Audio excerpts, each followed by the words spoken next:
What's good, everybody? It's Todd Smith here, along with my boy Dale Clifford from Fernley, Nevada, with another episode of the No Gimmicks podcast. So, Dale, this week, new era for the WWE. What'd you think about Raw, my man? Oh, wow. Raw. This took me back to one of them post-WrestleMania Raws and maybe even one update. Yeah. Just because we were able to create a new star, in essence. Yes. Yes, we were. Yeah, so definitely new era, new feel, new flavor, and a lot of new changes for Monday Night Raws. They even we got a new announce team, and they even moved the announce table away from ringside. What do you think about that one? Much improved. Overall, like I said, everything from the production in. I love the shot that they had of the three new talents, or actually, I guess you could say the two talents. We had Byron Saxton, Michael Cole, and also Corey Graves, who joined the announce team. So basically, yeah, you have one newcomer along with the two former Raw commentators, and I loved it. I loved how they hit him with the three shot there, and then they kind of used the jib to go overhead and kind of show the rest of the crowd in the ring and stuff and whatnot. And it just opens up that area around the ring so much more now that the announcer's table is not there. Now, the one thing that's obviously going to be missed now that the announcer's table is not around the ring is the fact that we lose all those bumps. Yeah, we lose the power bombs through the tables and stuff like that. So it's like that leaves me to ask one question: are we going to see more table spots? People going underneath the ring to grab tables and whatnot now that the announcer's position is not there? Because we will be seeing that over on SmackDown. But we'll be saving that for later because they actually kept their announcer's position intact. But yeah, I mean, the flow of the show, like I said, we got to see some new faces. We also got to see the WWE Universal Championship revealed. Basically, we actually did not get to see the belt itself, but the concept that basically since the WWE title is now over on SmackDown, they actually came up with their own title for Raw. And my only gripe on that is that I wish they would have just called it the Universal title. Because I think WWE Universal Champion, I kind of understand they're playing upon the fact of it's the WWE Universe, but I just think, just kind of like how they used to use in past years with the heavyweight title. I think they could have just referred to it as just the Universal title. That's just me, though. What's your feelings on that? Well, my first thought was, and you kind of should have thought of this too, when I heard the word Universal Championship. Does it ring a bell to a little APW? Yes, it does, and it's funny that you brought that up. Not only that, but the fact that they used to have Universal Wrestling back in the day. I believe it was the UWF, and that was a company where a lot of the guys who came over to what was at one point in time NWA Jim Crockett Promotions. Before they became WCW, a lot of talent from UWF merged on with them. Guys like Dr. Dev Steve Williams. I want to say that Cactus Jack came from over there. That's where Sting came from. That's where Rich Steiner came from. And their title, I believe, was the Universal Heavyweight Championship as well. Okay. I'm not sure if you remember that company at all. But yeah, that was back from I'd say probably the late 80s, early 90s. Yeah, no, that's a little bit... before I can really remember. As obviously I was watching back then, but yeah. Basically if it wasn't WWF back then, I don't really know much about it. Okay. But yeah, definitely Universal is for sure the spin-off of the WWE Universe, so it'll be interesting. And now it's the countdown to see when the reveal of what the actual belt looks like, and I think they would be wise to just leave that for SummerSlam. Yeah, and I'm not sure exactly what they're going to come up with because, as we know, WWE has been known to have some very ugly-looking championship belts over the years. That's about the only way I could put it. Need I bring up the current tag team championship belts are just absolutely hideous.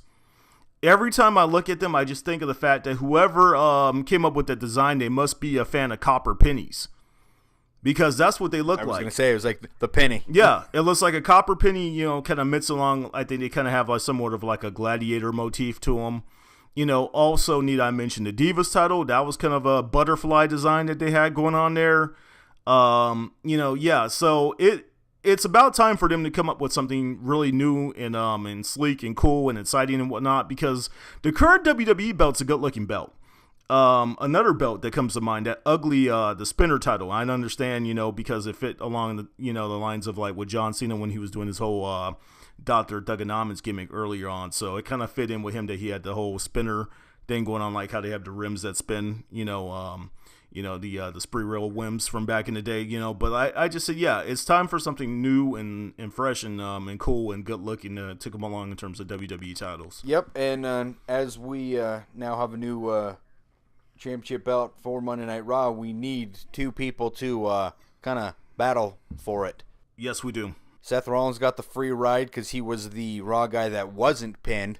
And then we had a course of two Fatal 4-Ways to decide who was going to be in the other match for Seth Rollins' opponent. Yeah, so huge match there between Cesaro, Rusev, Kevin Owens, Finn Balor, who made his debut on Raw. That one was, quite a knockdown drag out and had some good action, between all four of the competitors.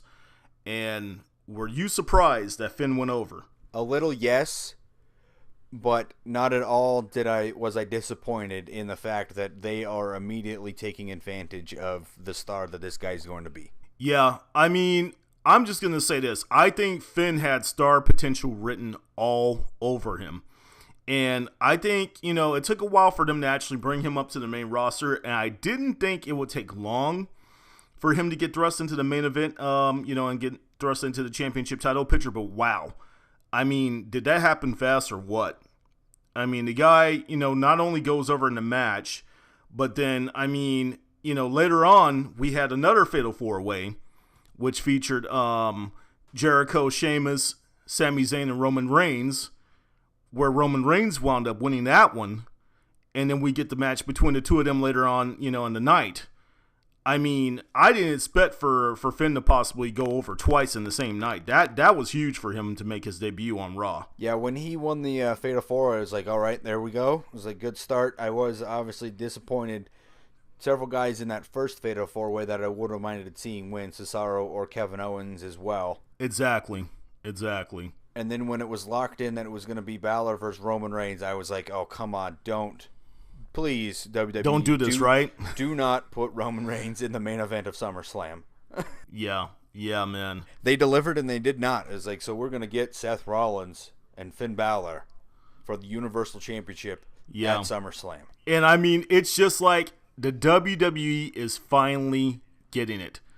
They're finally getting it with Roman Reigns, and they're getting it with Finn at the same time. They're understanding, they're looking towards the future here. And they're saying who are going to be the top, faces and who are going to be the main heels on each brand. And like I said, Finn cannot be denied. They're looking at it as his time could possibly be now, because with Roman Reigns, it just didn't work out. They spent so much time force-feeding that guy down our throats for, like I said, for about the past 2 years. They tried everything they could to get him over, and then he goes and he screws up by failing the drug test and going on his 30-day suspension there.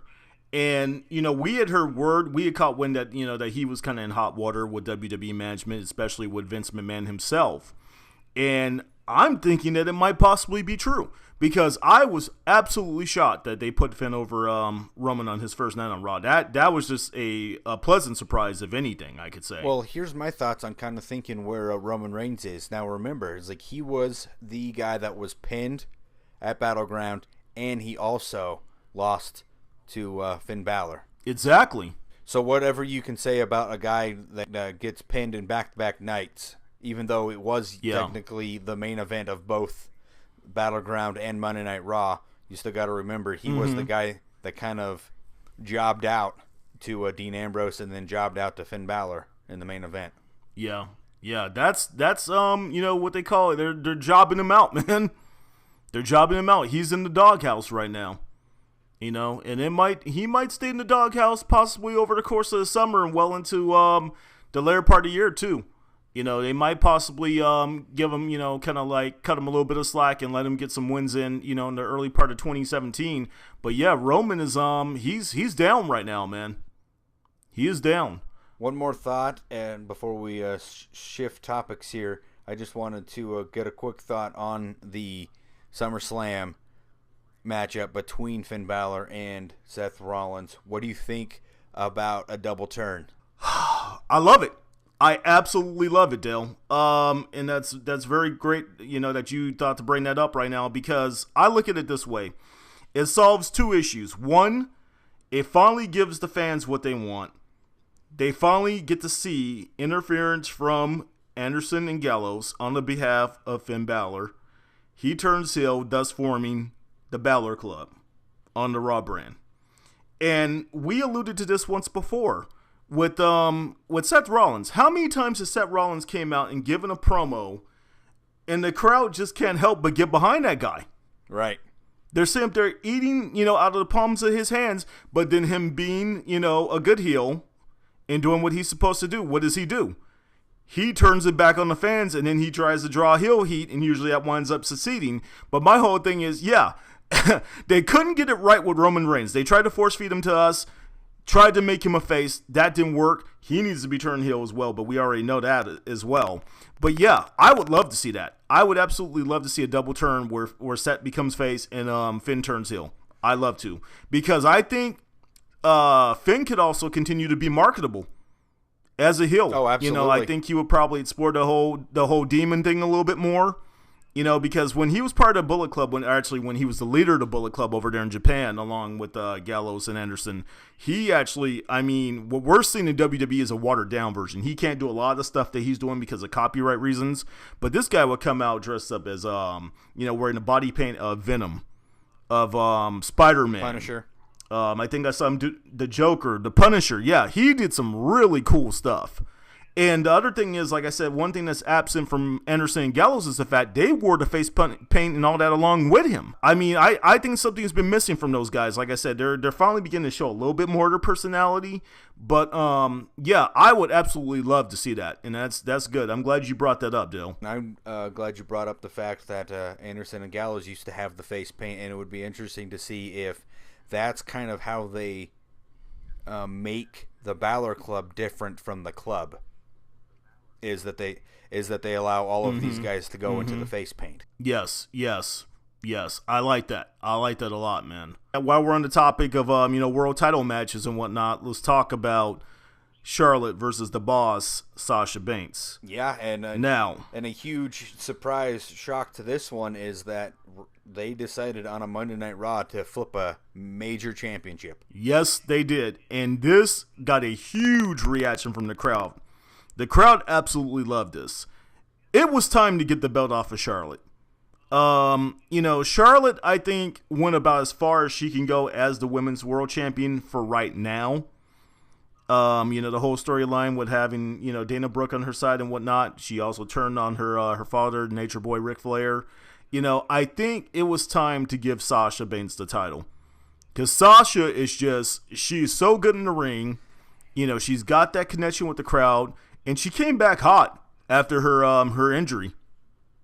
She's really had some decent matches. Between that and the tag match from Battleground alongside of Bayley, yeah, she's put on some good performances out there. So yeah, I am really glad that they decided to give her a belt. And I got to give a shout out to Sasha Banks. I think I've mentioned this to you once before. She actually was born in my hometown, Fairfield, California. Oh, here we go with Fairfield. So yes, I swear every time. Hometown girl. I swear every time we drive through Fairfield when we were going to wrestling shows in California, you would be like, "You know what town this is, right?" And I'm like, "Oh God, here we go, Todd and his damn Fairfield." Yes, I got to give a shout out. That's where I grew up, man. Yeah, home of the Jelly Belly Factory and Anheuser-Busch Factory. Two things I enjoy very, very much: jelly beans and beer. Anyhow, yeah. Like I said, speaking of something that's satisfying to me, I am just loving the new direction of WWE, particularly what they're doing with their flagship show. Moving on here, speaking of Anderson and Gallows, they came out and they ambushed the New Day. They tore those two a new a-hole. Okay? Or those three, I guess I should say. Anderson and Gallows, those two came out and they tore him a new a-hole. They really did. They just completely just mopped the ring with those guys. And I think this needed to happen. We need to see more of this because that's what they were doing when they first came into the WWE. They just kind of had them coming out of the crowd, and just ambushing people and whatnot. And now that we know who they are, now that they're established and whatnot, yeah, let these guys just run shot over the roster and let them, ambush people out there, while they're out there in front of the crowd. Let them go after people backstage and whatnot, or as they're, out in the parking lot. That's who they should be because those two guys are two roughnecks. That's part of their demeanor. Yeah, so definitely good to see that immediately following the draft that Anderson and Gallows get thrown into the title picture. Mm-hmm. I definitely see them getting a tag team title shot with New Day at SummerSlam. And I think their title match kind of weaves in with basically every other title match. And how many belts do you think are going to switch hands at SummerSlam as to maybe one of the reasons why they pulled the trigger on switching the women's title at SummerSlam? Because I believe that New Day's time is coming at SummerSlam. I keep saying this every month, and they keep on winning. Yeah, it's time. I really believe that Anderson and Gallows are going to leave with the tag. It's definitely time, like I said, for something to change within the New Day. I know they're over. I know the crowd absolutely eats them up. And I know if my friend Khalil Smith and D are watching or listening to this episode of No Gimmicks Podcast, D, who is a fan of the New Day, she hates the fact when I always refer to those guys as the human pack of sweet tarts, because that's what they remind me of. Coming out to the ring wearing their fluorescent colors and whatnot. You know those candies that you get at the movie theater, sweet tarts? That's what they look like. I'm ready for these guys to switch it up. They need to do something else. I don't care what it is. I don't care if they decide to turn them heel.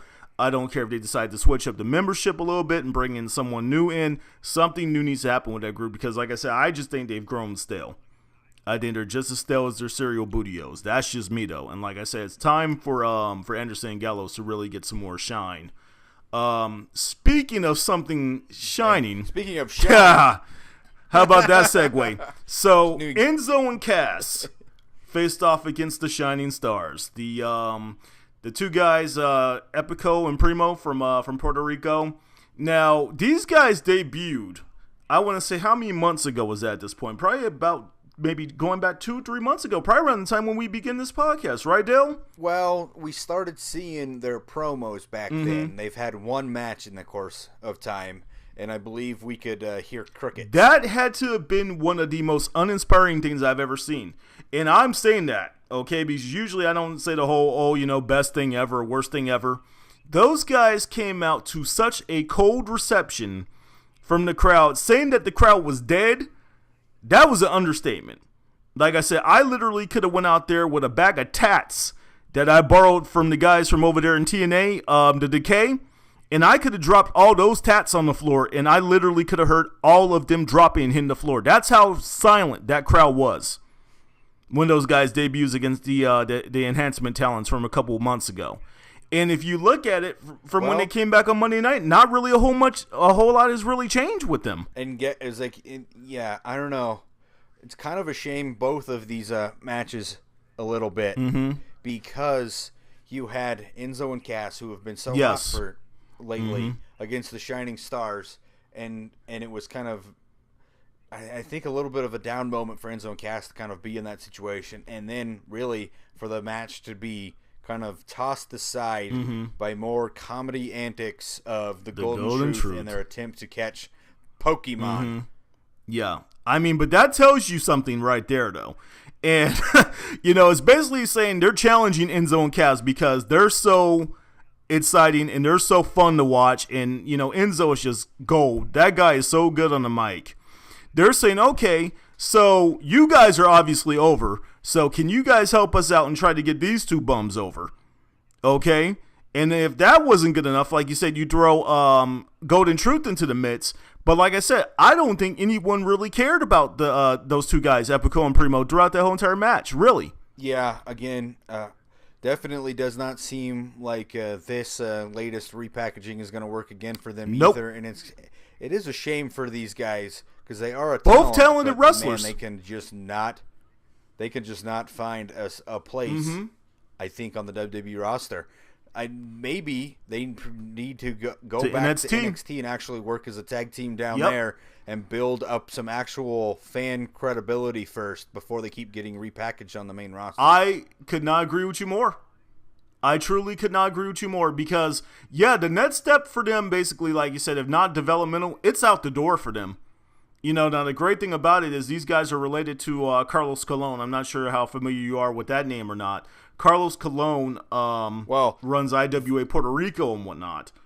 And they could go back there and work for him if all else fails. But this just is not happening for these two guys. So we move from the Shining Stars, who kind of seem a little bit irrelevant, to the guy who has actually been now pegged as Mr. Irrelevant. Mr. Irrelevant, because he was the last man of the SmackDown Live draft. Mr. Irrelevant Curtis Axel. Boy. And he still seems pretty irrelevant. Yeah, and you talk about somebody else who might not be too far from being out the door, man. And I mean, it's kind of funny, those guys, they're second generation wrestlers. The guys from, or at least one of them is, because I know one is the son of Carlos Colon, the other one's the nephew. But yeah, obviously, we know that Curtis Axel is the son of the late, great, Mr. Perfect, Curtis Hennig. And this dude, such great things were expected of this guy, and nothing really has came out of his run in the WWE period. I think the most memorable thing that's probably happened with him is the whole Axelmania pairing with Damian. What was it? Macho Man Dale? Was that what it was? Yeah. Well, it was like he did get a pretty good start when he got packaged as a Paul Heyman guy and got the Intercontinental Championship. And I'm going to be honest with you, Dale, when I say I can't even remember that. I can't even remember that. It's like, I want to say it was him, and isn't that what led to a little bit of Ryback? So wasn't Ryback a Paul Heyman guy, or maybe that was Cesaro? I can't remember. Okay. But anyway. Yes, but you're refreshing my memory, but that sounds somewhat familiar where you were going with that. But yeah, but that's just is another thing. Is like he really hasn't worked out for anything at all. And again, he's a guy that can deliver a good work in the ring, but really character-wise can't be found. I think, honestly, he's a guy that needs to stay in NXT and just stay down there. Yes. I think so, too. And you know who else I feel the same way about is a guy who he was paired with not too long ago, Bo Dallas, the younger, insignificant brother of Bray Wyatt. I mean, keep on believing, right? But, I mean, it's like that guy. Yeah. Those two, they should. I think those guys should be perennial, regulars on the NXT brand, and don't have any plans of bringing them up. Just pretty much have them down there to work with the developmental talent, and pretty much just assign them to that territory and basically say, look, you guys, this is basically just because we want to keep you here. We're going to keep you down there, and we don't have any plans of bringing you up to the main roster. Just keep it real with them. Yeah, but that is the crazy thing. It just seems like there are guys on the WWE main roster that I think would be good fits for NXT, but really WWE doesn't go backwards. Yeah. If you're on the main roster and you don't work, you get your walking papers, and then they'll just try to figure out somebody else. Yeah. That's basically how it is, man. Like they say, it is what it is. But let's talk about the person who actually is significant in this match, who just returned from injury not too long ago. Talking about the man who gravity forgot, Neville. Now, it was good to see this guy back. And the one thing that I noticed, I think it was pointed out by one of the talents, they had said something along the lines of they noticed that he hadn't lost any of his explosiveness. And it's true. He looked just as agile, and he got around the ring just as well, and he still hit that red arrow about as good as he used to before the injury occurred. I mean, you agree on that? Yeah, as long as he can keep that quickness and that high flying ability, I think Neville will be able to get his place back in the roster, because it was kind of a shame when he went down. I think he was building towards something. I kind of pegged him as the guy that might have been able to take advantage of the loss of Daniel Bryan, not to the full extent of being the top main eventer, but a guy that was getting more time thanks to the loss of Daniel Bryan. Yeah, and I think he kind of fit the mode perfectly. And the other thing is as well too, he had a good little feud going on there that he was building with Luke Harper. And I was really digging that feud because, like I said, it showed the versatility of both of the competitors involved in that feud. You got Luke, who's a big man, who can actually, get around the ring very well and can work a pretty solid match and could even have a solid, feud with a guy who's a cruiserweight like Neville. And then Neville, he was forced to step up his game and work with somebody who's, a lot bigger than him. So I thought that was a good thing that they had going there. I'm happy, to hear that Luke Harper's on his way back. And I think you had said he was filming a movie not too long ago, correct? Was the film called Mohawk, I believe you said? Yeah, he's filming a horror movie, which is always a positive sign that he should be getting back into the ring soon. Because I remember that Seth Rollins was out on a movie set, and we were told once he was done with his need on the movie set, he was going to return, and voila, Seth Rollins is back, and he's in the freaking main event of SummerSlam. Yeah, man. Yeah, so looking forward to seeing Luke Harper back here pretty soon. And hopefully, like I said, resuming that feud there with Neville. So now this one here, this really kind of just reminded me of like how the wrestling, companies used to bring out a guy or a lady in this case who was known pretty much as an enhancement talent, and they just get squashed by a super heavyweight or someone who they're kind of just bringing into the company who doesn't really have their full skill set, developed quite yet. And that's the case with someone like Nia Jax, okay?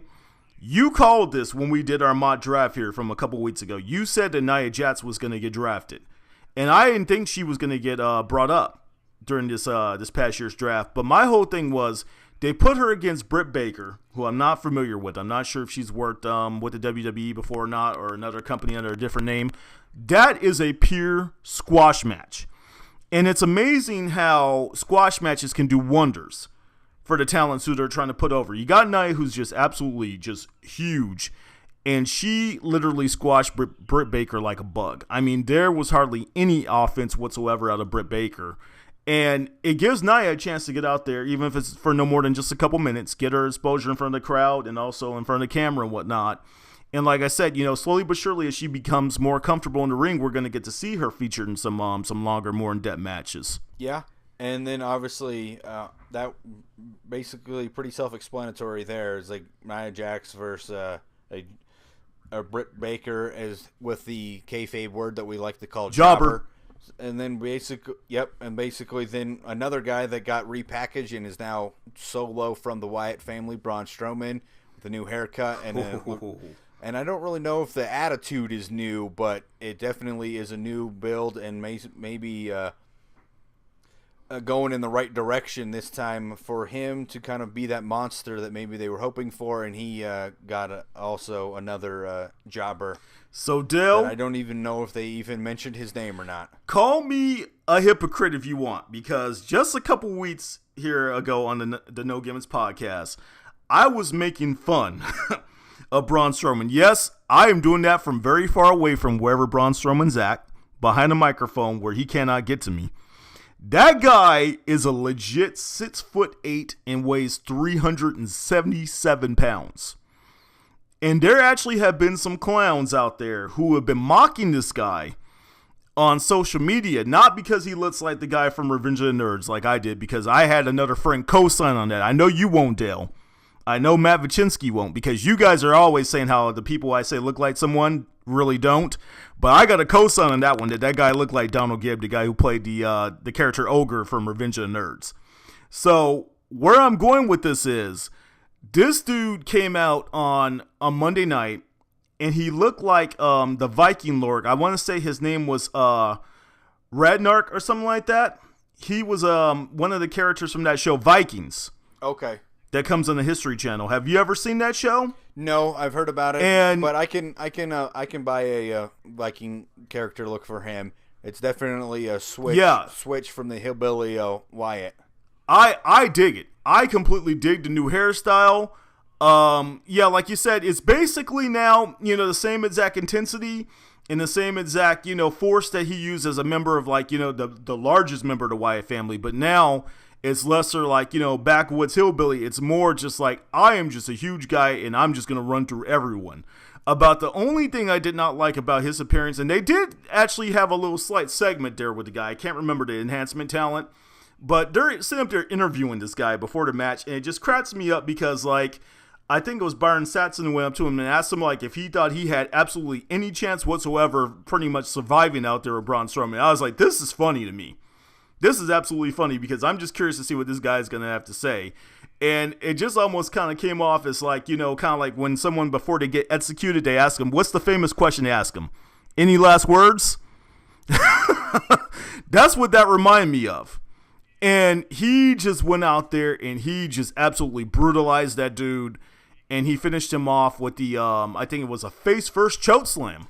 Yeah. That he used. Am I correct on that? Yeah, where he actually choke slammed him, but reverse. Instead of him taking a bump, it was a face bump he took, I believe. Yeah. And I just said, wow. I said the most impressive thing was when he ran across the ring and delivered that splash into the corner. I said, this guy, for being as huge as he is, he can move. He can move. I mean, we're talking about somebody who, you know, they say he's like an army tank with a Ferrari engine. I think that's what they used to say for Bray before he became Bray Wyatt, when he was still Husky Harris. That term could have applied to him on Monday. Just give the guy some new theme music, though, because I don't know what that is. I don't know if that's the Sasquatch from the Jack Link's beef jerky commercials that's letting out that loud bellowing, like, roar, or whatever it is at the beginning of the song. But I'm telling you, yeah. I mean, he finally is getting that push that he should have gotten when he they didn't give it to him. They gave it to Corbin during the Andre Battle Royal that happened at that one pay-per-view we choose not to talk about. But yeah, I think big things are coming for Braun, both literally and figuratively. Just give it some time for him to develop. Matter of fact, I want to ask you a question before we move on to SmackDown, Dale. One of the guys who got drafted to the Monday Night Raw roster that a lot of people kind of like laughed at was Big Show. Right. Okay? Because at this point, Big Show, as we know, he's getting up there in age. He's not really featuring too many prominent storylines or whatnot.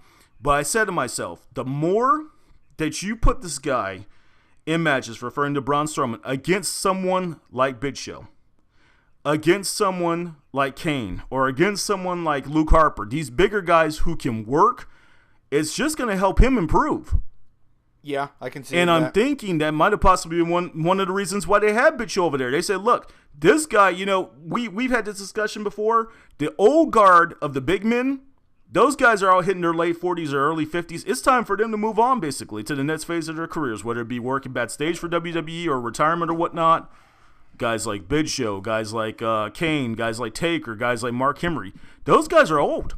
So now it's time for the new generation of giants to emerge. Guys like Strowman, guys like Harper, Rowan, Kaz, Big Kaz.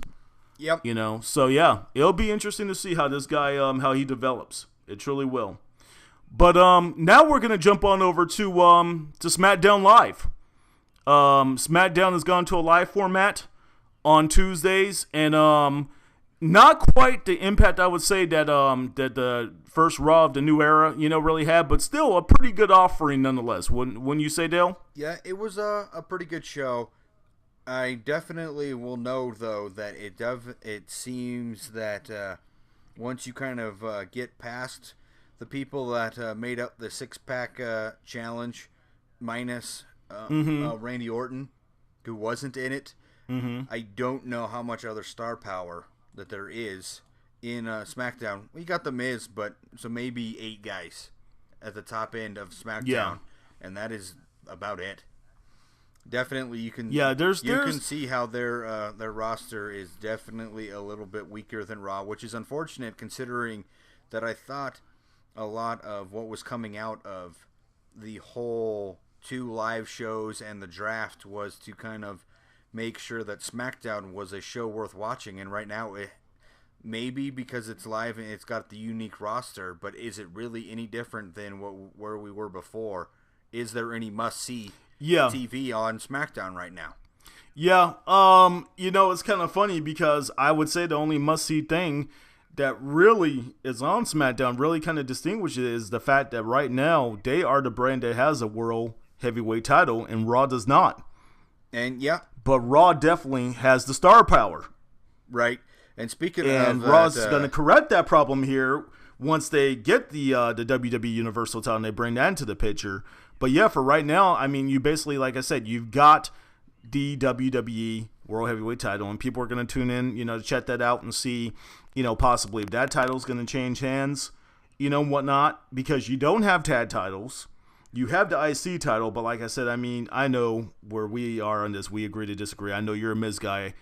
I'm not really that big of a Miz fan, but I don't really see the IC title being that big of a draw, But this is going to be kind of like, I don't want to say like an extension of NXT, because NXT is developmental. By the time those guys are moving up to the, the two main rosters, Raw or SmackDown, they should be ready to go. But I'm just saying you're going to have new talent featured. You're going to have guys like American Alpha, whatnot. You're going to have, I believe they're actually bringing back some people as well, too, aren't they? Like, I think Shelton Benjamin's coming back, right? Correct. Didn't they air a vignette for him this past week? Yep, they ran a video saying that Shelton Benjamin was going to make his return soon. And then also we saw in a Heath Slater promo that I thought was pretty good, and it definitely seems like Heath Slater might actually be becoming a relevant TV character. We'll see. But I think that they're trying to actually build Heath Slater into something, but he was interrupted by Rhino.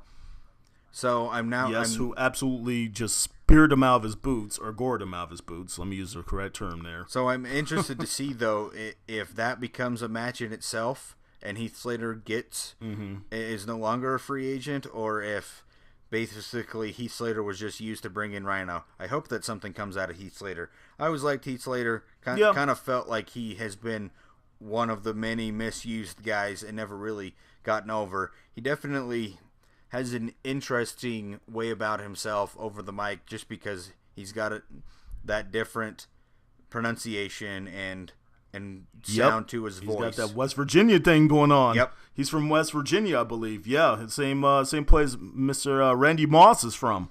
So we had Shelton Benjamin, we had Rhino, but obviously, as you brought up, the WWE World Heavyweight Championship is on SmackDown, and Dean Ambrose, now since Roman Reigns and Seth Rollins are on Raw, doesn't really have a number one contender. SmackDown decided that it needed to find its number one contender, so they created a six-pack challenge. They named 5 challengers: John Cena, AJ Styles, Bray Wyatt, Dolph Ziggler, Baron Corbin. Not really surprised by any of those 5 guys. And then they decided to have the rest of the roster, minus Randy Orton, completing a battle royal, minus Randy Orton and The Miz, battle in a battle royal, and that was won by Apollo Crews. Not which I was a bit surprised by. You know what though? It's like I wasn't. I think it was SmackDown's attempt to try to make Apollo Crews their Finn Balor. No. Elaborate on that. What exactly do you mean by that? To make him like Finn? Well, it's like, I'll put it like this. It's like Raw, Finn Balor, his main roster star power was created with the way that he was booked on Monday Night Raw. Because he was hidden. Okay. He was hidden behind everybody on the stage, and then they introduced him and he walked front which I love, by the way. That was so subtle but so effective. And then obviously he became the number one contender for the Universal title. We already covered that. But it's just kind of the same thing. Is like you look at this one, and where I say is like tried is because Crews won the Battle Royal. He's the young guy in here, and I think that they were just trying to use the Battle Royal in an essence to build him up to get into the 6-pack challenge. Now, but it was like when we look at the 6 guys: Cena, Styles, Wyatt, Ziggler, Corbin, Crews. I really broke it down to there was only 2 people that I thought were going to win this. Okay. And that was Bray Wyatt or Dolph Ziggler. The reason why I eliminated John Cena and AJ Styles is because I just don't feel like those 2 have finished their issues. They're gonna get another. They're gonna get another one-on-one match at SummerSlam. Baron Corbin, Apollo. Yeah, and that's good thinking there. Baron Corbin and Apollo Crews aren't ready yet. Is like even though not quite yet. Even though again, like I said, that I thought that maybe SmackDown was trying to boost Crews. He's not Finn Balor. So okay, I can see what you mean now. So that leaves you with Bray Wyatt and Dolph Ziggler. Bray Wyatt and Dean Ambrose. We've been there. We've done that. It didn't really go very well in their feud before. No, so it did not. That basically left you with the guy who won, Dolph Ziggler. Now, yeah, and Dolph and Dean are gonna put on a good match too. it's like the match is gonna be good. However, I just don't feel like WWE did anything at all to make Dolph Ziggler relevant before this moment, because he kept losing to Baron Corbin and was basically relegated to mid-card status, and now all of a sudden we have a draft, and basically we're going to get the Men in Black blue light to Dolph Ziggler's last several months, and now he's the guy that is the main event for the WWE World Heavyweight Championship with Dean Ambrose at SummerSlam. In other words, is there any way that the fans could actually believe that Dolph has a fighting chance of winning this match? Right. And I don't think he does, to be honest with you. I almost just think, to summarize what you just said, Dolph is the safe bet. Dolph is a safe bet because they could put him in a match against Dean. The match is going to be something that the fans are going to like, and it doesn't break up the flow of what they have going on with the other storylines, or it doesn't thrust anyone to the spotlight too quickly. So basically, he's the safe pick pretty much. Then there you go. I absolutely agree with that. But then I also kind of feel like that's a knock on SmackDown. It's like, are we really just going to play it safe? For SmackDown Live to play it safe, to me just doesn't feel like that is enough to get them relevant. It's like to get the show relevant. It's like, again, like I said, It's like I thought the whole entire point of moving them to being live on Tuesday and the draft was to increase the relevancy of SmackDown. And now you're telling me they went with the safe pick of Dolph Ziggler versus Dean Ambrose. And you have to ask yourself too, this, like I said, with them bringing the WWE Universal title into the picture over there on Raw, how much of a draw is it truly going to be for people to continue to watch SmackDown if the world title is, or the WWE World title is what they pretty much have going for them right now? That's the title that's prominently featured over there. So yeah, only time will tell. SmackDown. They announced as well that they have the Backlash pay-per-view. That's going to be their first SmackDown brand-only show. I think that's coming up here in about a month or so. Am I correct, Dale? Yeah. I think it's coming up in the month of September, I believe. Yeah, it's like, I think it'll be, probably a couple weeks after SummerSlam, and then we'll get in. It's like we'll get the first show-only pay-per-view, which is Backlash, and it will kind of be interesting to see where SmackDown goes with theirs. Like, and again, that's the thing, they got to build to SummerSlam, and then they've got to get us invested in a show only pay-per-view, and they're the first up.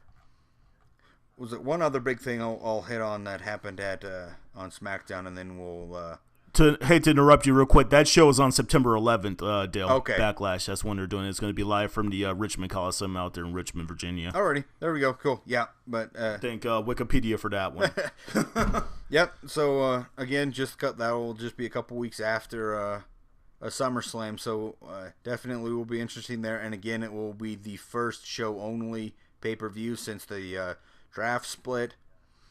And as we go back to a SummerSlam, is like we're now have to try to build a SummerSlam match with, it appears, one person working through various avenues. This time it was Randy Orton on Miz TV. Randy Orton cracking them jokes again, and it led to him getting into a match with The Miz where he goes over with two RKOs. And I had some reaction online that I was reading was The Miz hurt by this? And that it kind of really was all a very one-sided match towards Orton. And I'm like, no, you have to... Orton has to... Well, I won't say it was one-sided because The Miz did beat up that shoulder. It was like... Which I thought was a good psychology. Yeah. Randy Orton's first match back from shoulder surgery, and they worked the angle of making Miz test that shoulder. Yes. Yes, they did. And there was one spill he took outside the ring there, I want to say, into like the barricade, and you could have fooled me.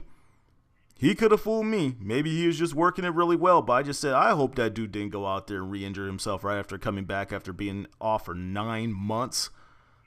So, yeah, I guess, turned out that he was all right and whatnot, but I just say, yeah. I mean, because Randy, if you look at his history, that guy has had a lot of injuries. he has missed a lot of time over the years. And it's all it's all mostly been for the shoulders too. It's like because I believe he has an issue with his shoulders that creates this. Yeah, so I think I've heard about that. So that's the thing. It's the tough part about that is like with this kind of condition that he has, like he could have that shoulder go out at any moment. But again, he cracked the jokes, was very funny again, and then definitely showed off some of his personality. And then so he's set up for Brock Lesnar at SummerSlam, and that was basically. And then we had Becky Lynch and Natalya. It was like a good match there. It was like Becky got the victory over Natalya, kind of reverses from Battleground, and they're kind of continuing forward.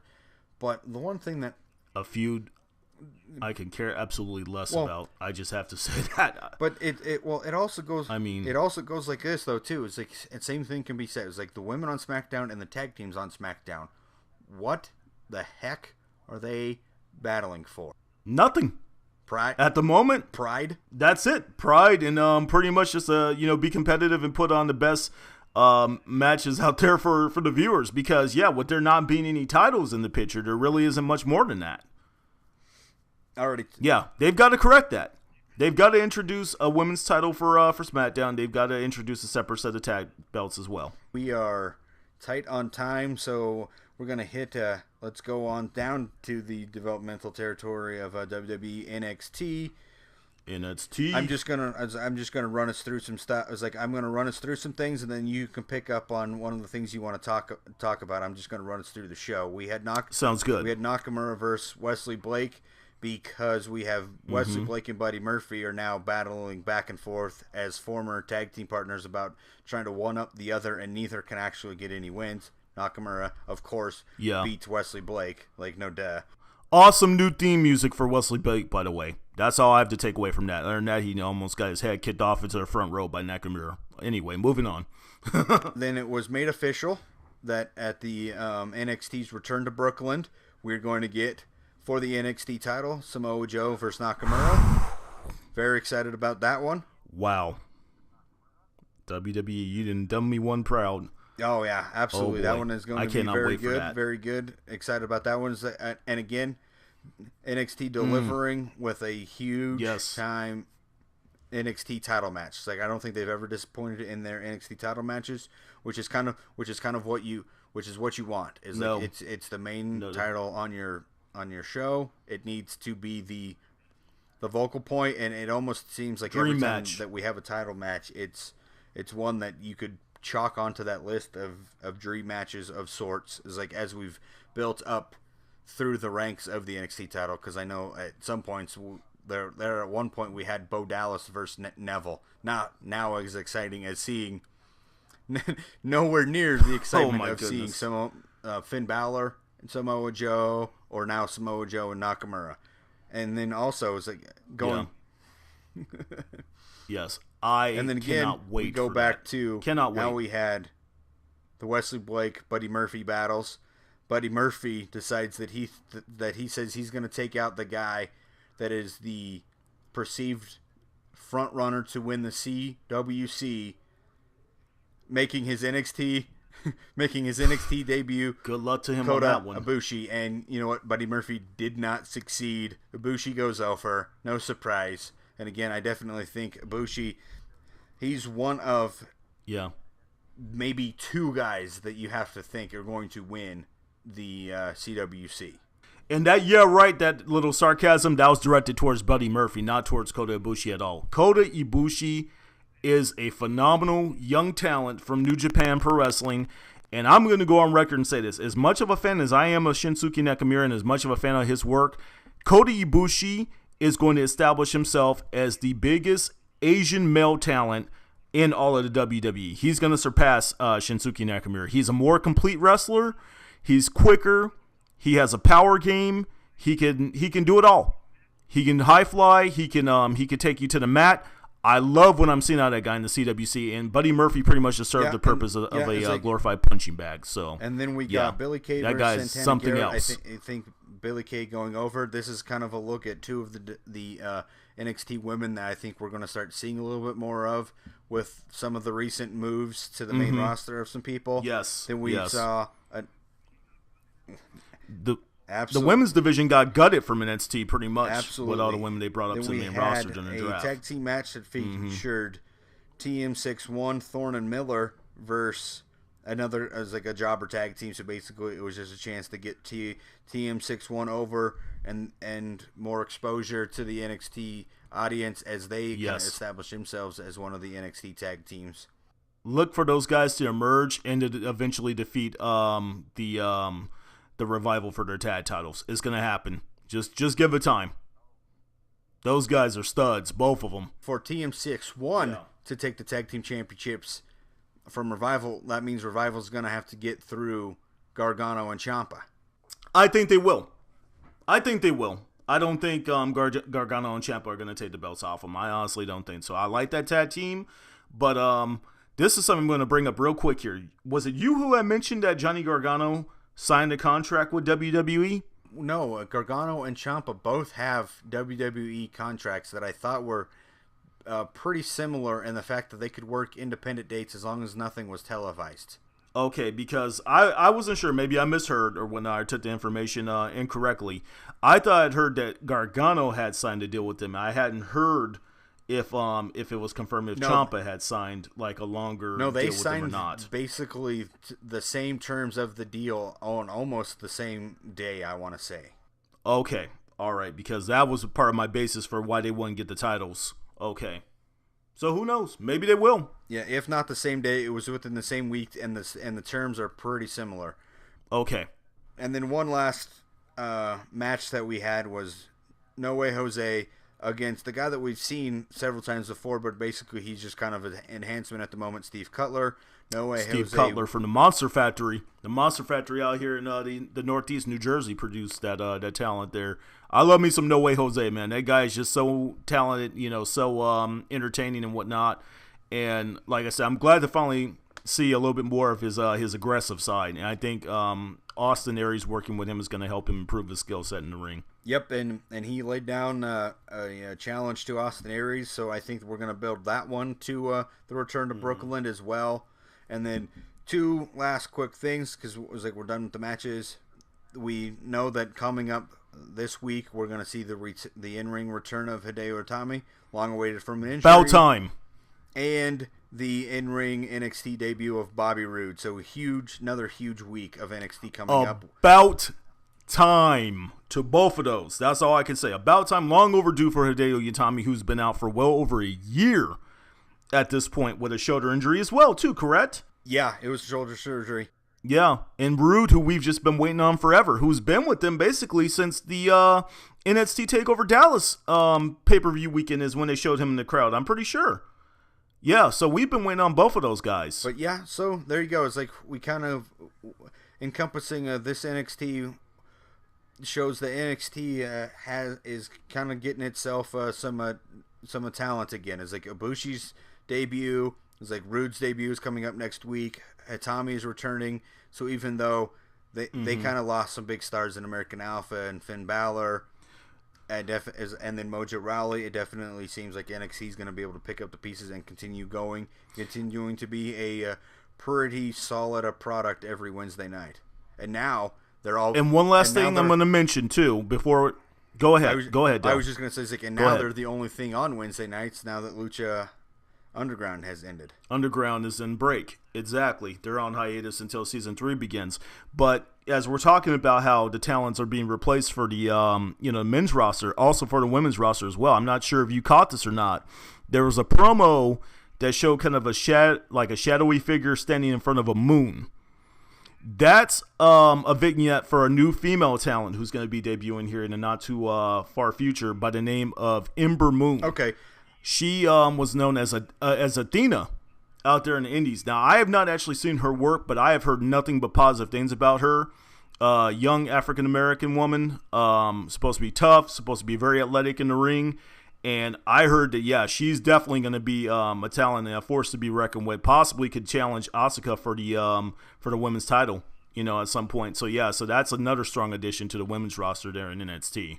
Yeah, I did see the that promo video and was kind of curious as to where it was going. I think obviously we'll have more building promos before she finally makes her debut, because that promo really didn't give us anything. We got no words, no text, no nothing. So, but another solid NXT as we prepare for NXT Brooklyn. All right, now let's move on to. Let's go to Impact. Let's talk about who's about got a TNA new night Impact on here for a couple on minutes. Thursdays. So we got a little bit of the Bound for Glory playoff semifinals at this point. Matt Hardy and Ethan Carter III, and we also got Mike Bennett versus Drew Galloway as well.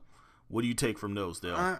Not surprised that we're getting EC3 and Mike Bennett, because I know they've been going back and forth for a while.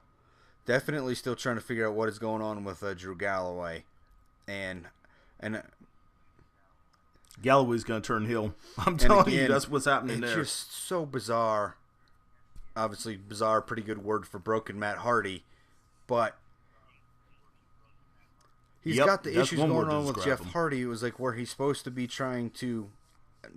I felt like he was supposed to be trying to become a bigger character, stronger character with the Inside Impact, and here it is. He drops a semifinal match to Ethan Carter. So it's like, what exactly? Which I don't get either. Broken Matt Hardy, besides just a weird hairdo, a weird character, and some brother issues. The booking for him has been just about as strange as the character broken Matt Hardy himself. And the other thing is, I just got to laugh at the new theme song for Jeff Hardy. I don't know who exactly wrote that theme or if it's Jeff himself, but the whole thing about being obsolete, I just can't help but laugh. I mean, I'm just like, this angle is just so bizarre. Like I said, we all know that Final Deletion already has a spot in the Wrestle Crap Hall of Fame. But I'm not sure, like I said, when this all said and done here, because I just said it's definitely different. But I really am just not even fully clear if him going this direction really was a much needed change from what was it, Iconic Matt Hardy? Yeah, he was being called before? Iconic Matt Hardy. So it's just the crazy thing is as we've chronicled since basically episode 1 with Matt Hardy, is how many versions of Matt Hardy were there in WWE, and now how many versions are we getting here at Impact Wrestling? And we had 2. Actually, we've had 3, I think, since a few months since our show began, and we've only been going 2 months. We had Matt Hardy turned into Iconic Matt Hardy, turned into Broken Matt Hardy within 2 months. Yes. And now I don't know. Like I said, at the end of the day, it might not just be Jeff who's obsolete. It might be Matt too as well if things keep on going this direction.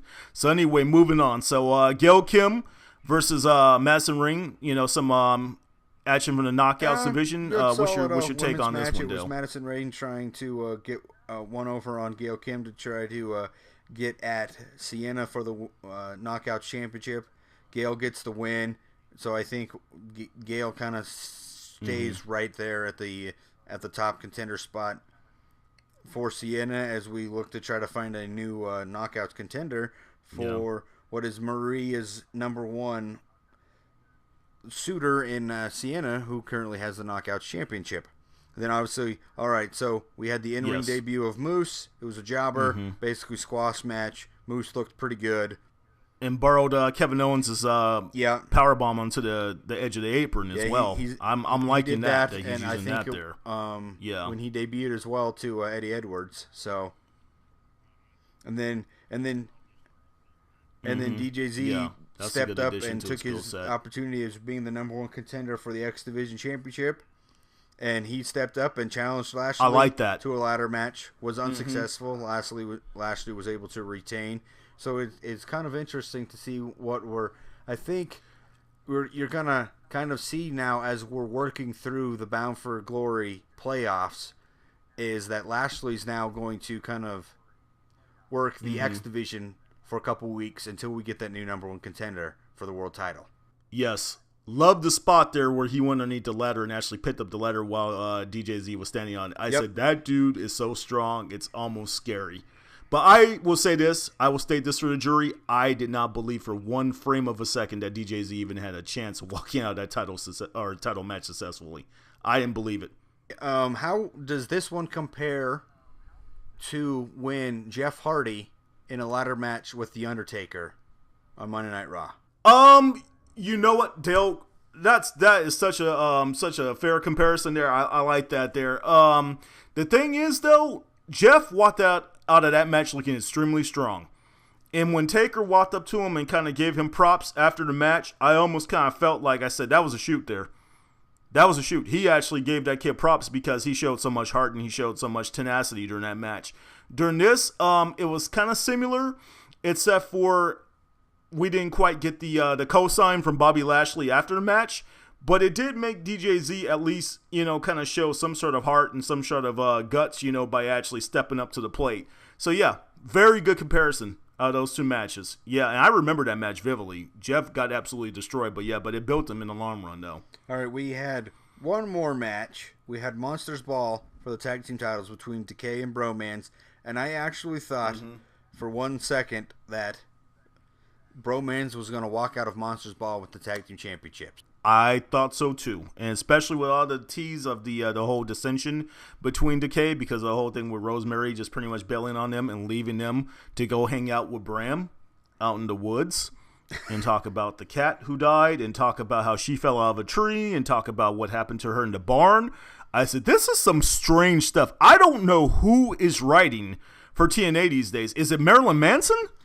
I don't know. I'm serious. But we got Final Deletion, and now we got this stuff with Rosemary in the woods in the barn. This stuff is just so out there, man. I mean, I don't know who's coming up with this stuff.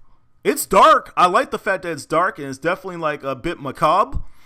And, like I said, Decay is just such an uncanny tag team to begin with. But they're exploring her character more. And it's funny because I had never seen what Rosemary looked like without the makeup. She's a very attractive woman. I'm just not sure how far and how deep and how disturbed they're really going to display, what happened to her in her past and whatnot. It's intriguing, I must say, but yeah, it's definitely out there, man. It's definitely out there. And I did definitely think Monsters Ball delivered. It had its good Monster Ball moments. And again, like I said, I thought Bromance was actually going to walk out of this thing with the championships.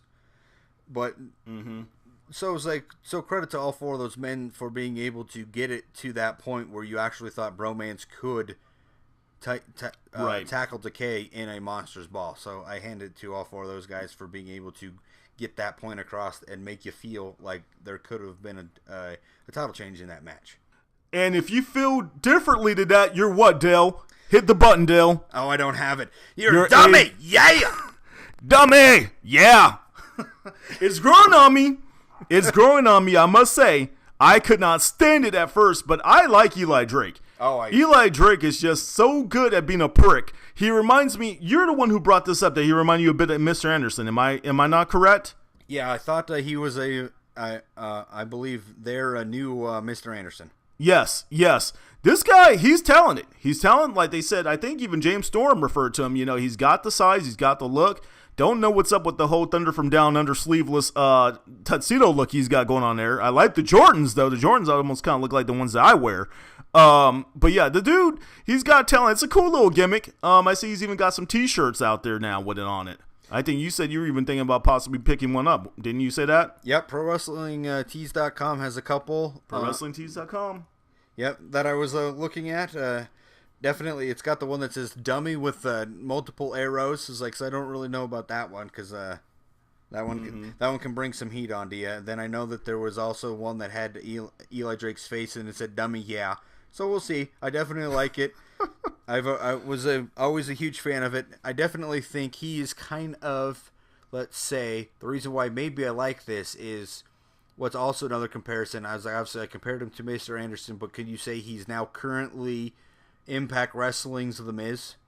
Oh yeah, definitely. I see a little Miz mitts in there too, and he's even doing things to kind of bait people in to these matches with these ridiculous stipulations with him, because the match that he's proposing to James Storm here during this Fats of Life segment is basically that I'm going to say for all intents and purposes, if James Storm loses this match against Eli Drake, he won't be James Storm no more. Not the Cowboy James Storm that we know and love, because he won't be able to drink beer anymore.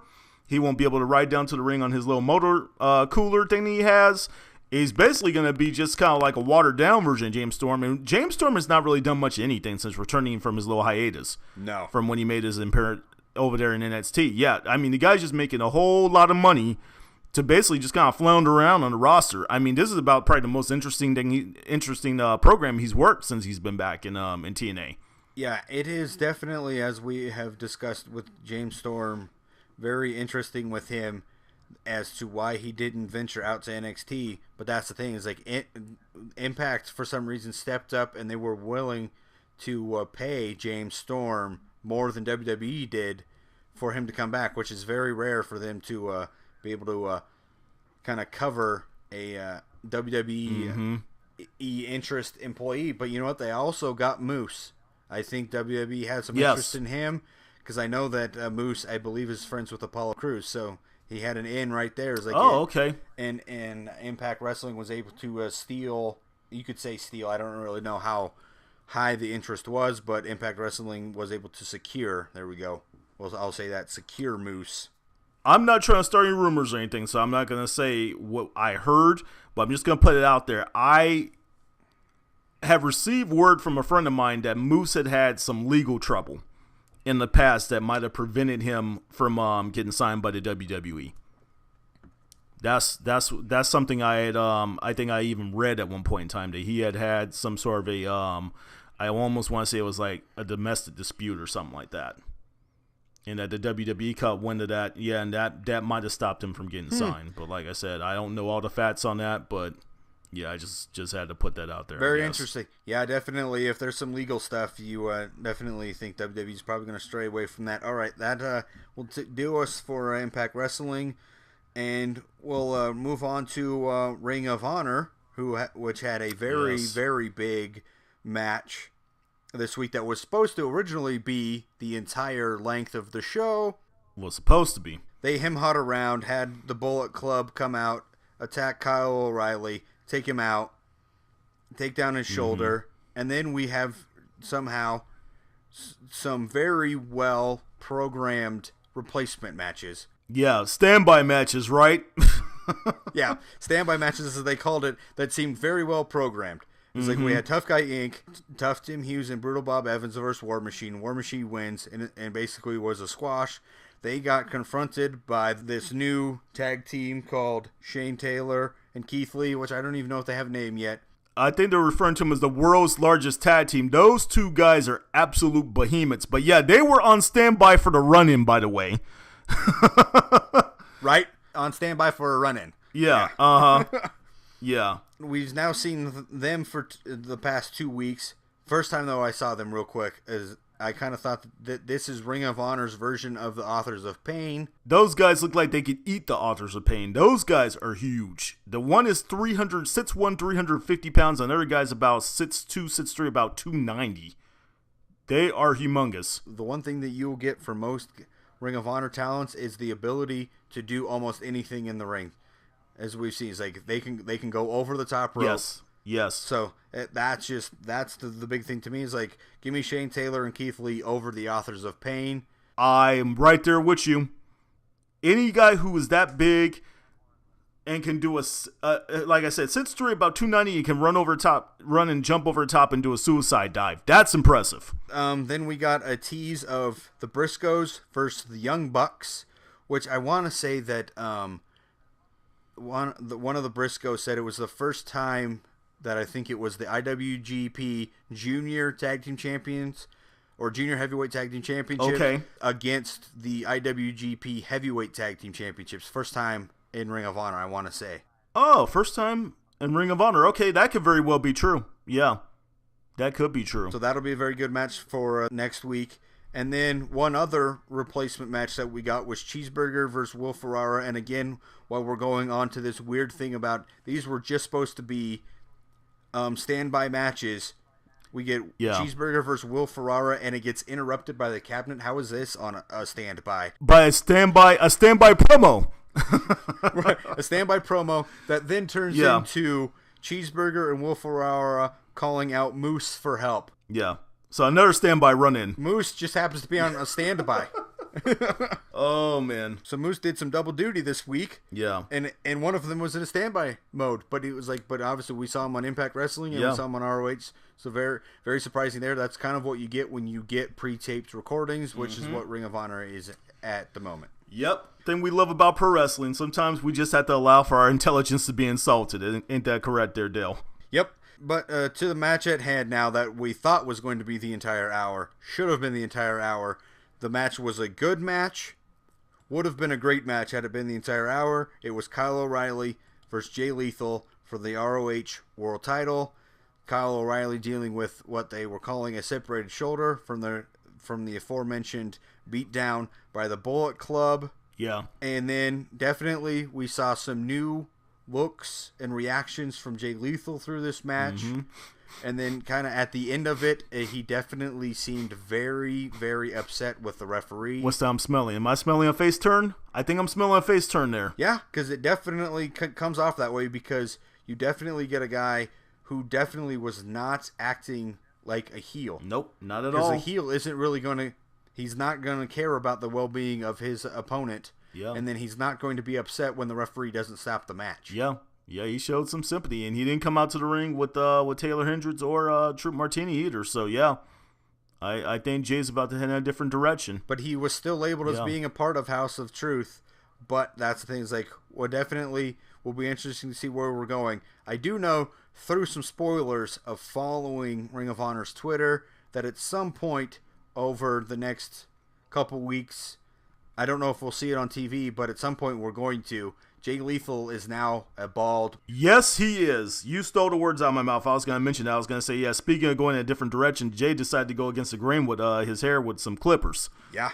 So, definitely be interesting to see if we get that spelled out over TV as to what led us to Jay Lethal being bald. But you know what? Solid Ring of Honor effort. Was really hoping that we were going to get a straight-up Kyle O'Reilly, Jay Lethal match because I thought that would have been absolutely great. But still pretty good. Yeah, but definitely good psychology between all of them. Definitely. Great storytelling, too. With the work on Kyle O'Reilly's shoulder, because every time Kyle O'Reilly would hit something offensive, he would immediately, especially when he hit the top rope missile drop kick. Yes, and he was down on the mat there for quite a while. And he couldn't follow up with it, so it was just fantastic. It was a good, solid storytelling there between all parties involved. And even after the match was over, we had a reappearance of the Bullet Club and then the... Oh, shoot. I really want to know what the heck they call it, but we had... The Meltzer Driver. Young Bucks. The Meltzer Driver. Tombstone move onto a chair. Yeah, that was just sick looking, too. It truly was. And then Nigel McGuinness basically saying that as long as he's making matches...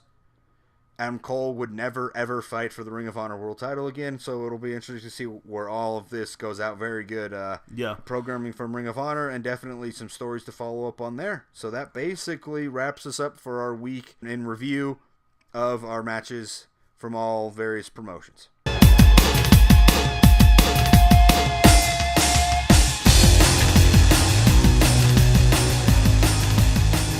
We have another category that we're going to get to here in a second in our segment referred to as Climbing the Ladder, where we rank the top matches of the month.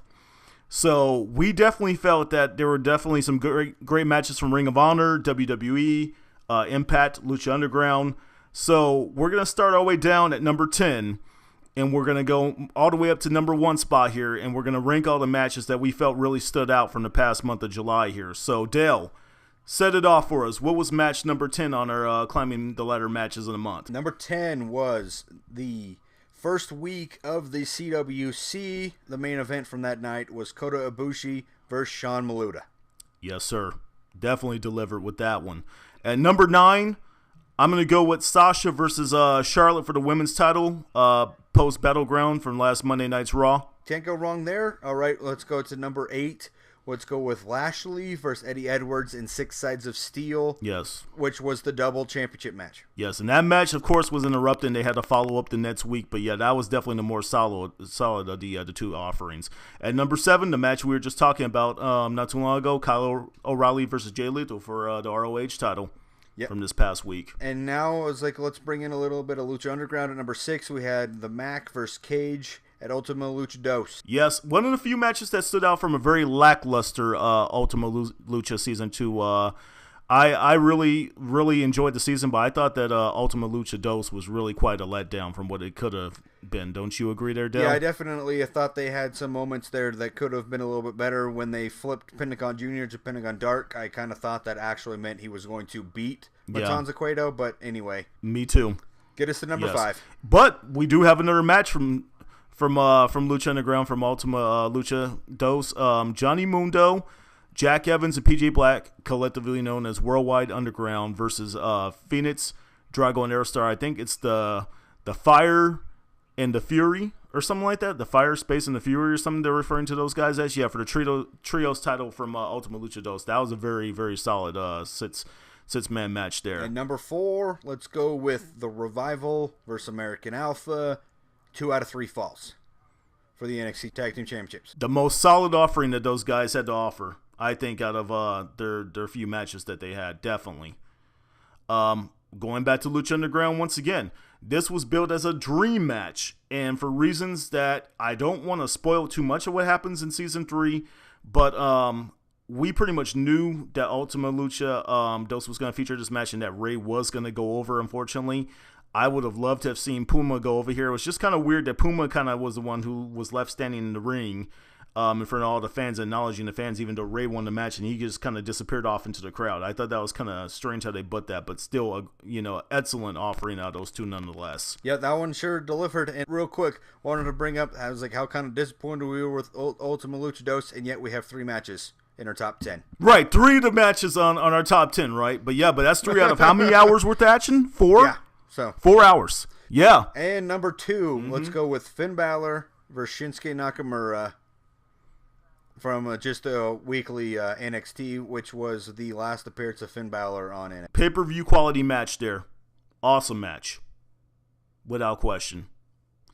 And then, our early candidate for match of the year.